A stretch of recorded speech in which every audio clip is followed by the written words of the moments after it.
I'm Jeff Wasson. I'm with the Visible team at the laboratory, and we've created a application to go along with the Manhattan Project Park that should be opening soon.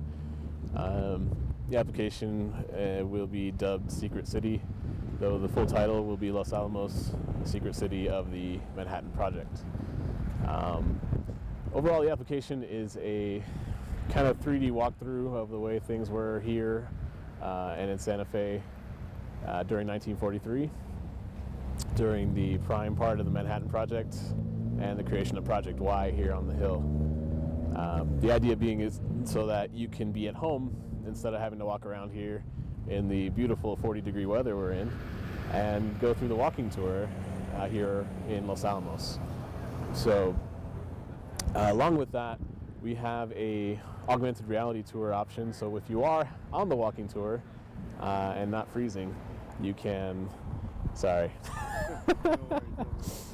So that if you're on the walking tour, you can get a glimpse from these locations into 1943 Los Alamos and kind of see how the town site looked back in those days, before peacetime and before the lab really got going properly. The application should be available by February on the Apple App Store, and shortly thereafter, or at the same time if we're lucky, on Google Play. So an application like this, we've created a few, not mobile applications, but similar tour applications for high hazard facilities here at the laboratory. We've been asked to do kind of virtual training simulations.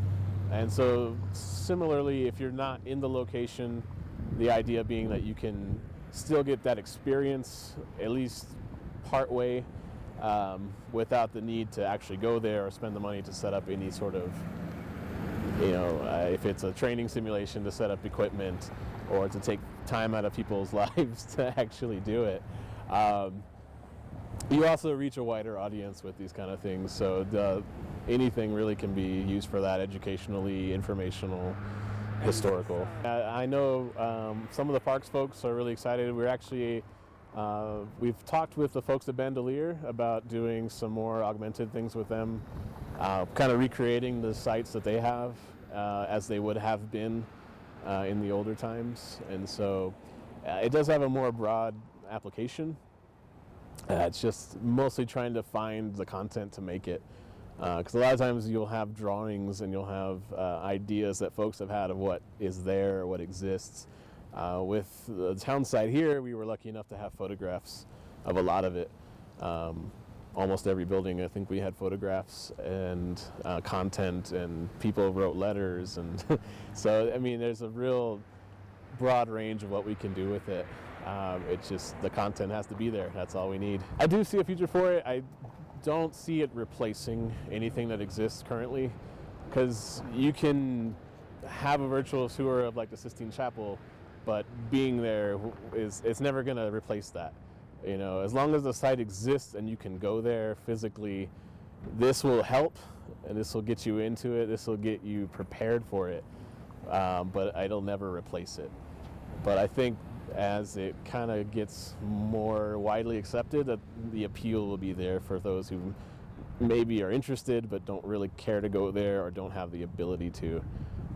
So I don't think it'll ever replace that, but it'll definitely, especially for I know a lot of the native sites, if you can't go there, then this is the perfect opportunity for an application like this to really shine. Oh gosh, so what would you say?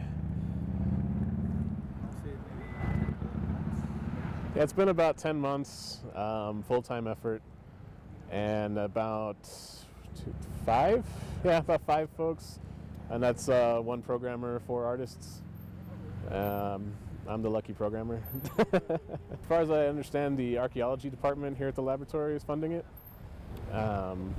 They have been in talks with the parks department to get more funding, but as it stands now, I think the lab primarily is funding it altogether.